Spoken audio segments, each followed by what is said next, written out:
Hello, YouTubers, friends, compatriots, bootlickers, shills, debt slayers, peasants, vassals, minions, meat sacks. I'm Useful Idiot. Welcome. And I have to say, I'm totally shocked by Trump's announcement yesterday. It's just horrifying. And there was a lot of signs leading up to this. But the press conference Trump gave yesterday announcing U.S. plans for Gaza are truly horrifying. And so Trump and Netanyahu came out, and President Trump said a lot of really disturbing things. He said that, quote, the U.S. will take over the Gaza Strip and relocate all Palestinians, unquote. And of course, he mentioned that in the last couple of weeks and contacted Arab nations around the region to talk to them about taking in Palestinian refugees, and most of them are not on board. And most of them are not on board because they've already absorbed huge refugee populations from the Gaza Strip, and don't really want a lot of the militant elements that are there now to be in their countries either. But and of course, there's no funding or no approval, and there won't be any approval from the international community. This is something that's just between Israel and the United States. And Trump went on to say, quote, and we will do a job with it too, and we will own it, unquote.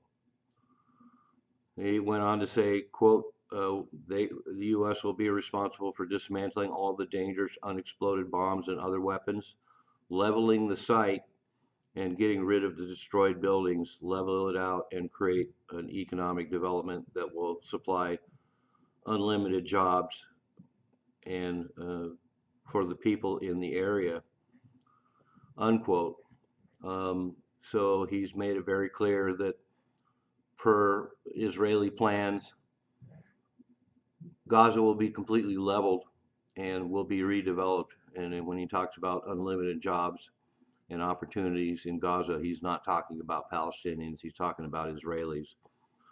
And then he goes on to say, quote, you just can't go back. If you go back, it's going to end up the same way it has for 100 years, unquote. And he even talked about deploying U.S. troops there. So, as I said, this is one of the most insane and disturbing and horrifying things I could imagine being said.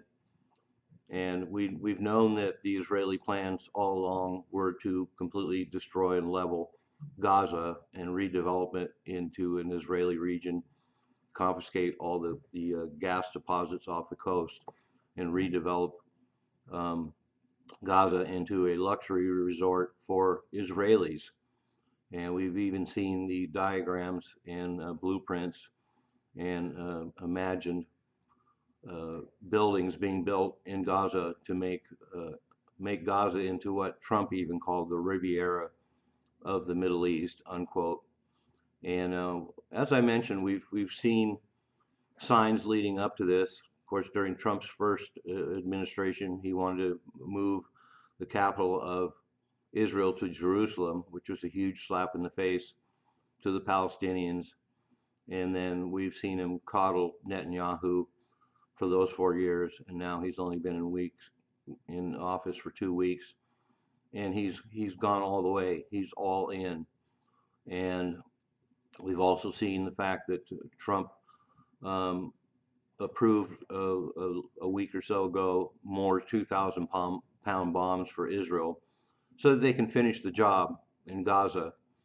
And I also find it interesting that Trump always seems to show sympathy for all the people dying in Ukraine, but he's never shown an ounce of sympathy for all the Palestinians and what they're going through.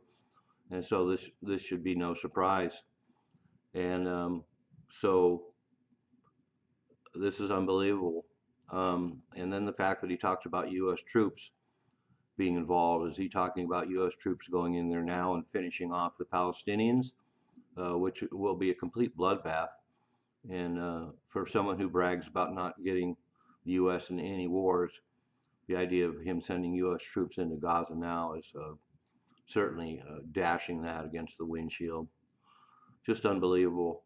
And we also know that Israel's been moving further and further and closer to annexing the West Bank. Operations have been going on there for the last year, and they really stepped them up the last 6 months. And they've put everything in place to annex the West Bank. So this will give a green light to completely annex the West Bank. And so Palestine will no longer exist. There will be no Palestinians in Israel, and that's been the end game all along. And they finally reached their goal.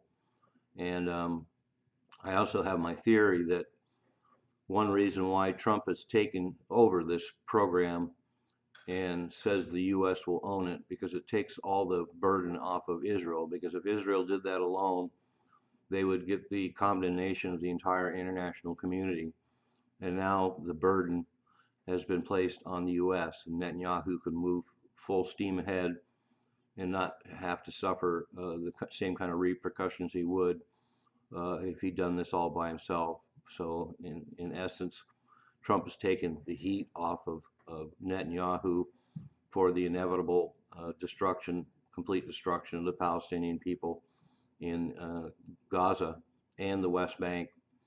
And so now we're going to see, one way or another, we're going to see a mass exodus of 2 million Palestinians into surrounding areas and wherever else they can put them.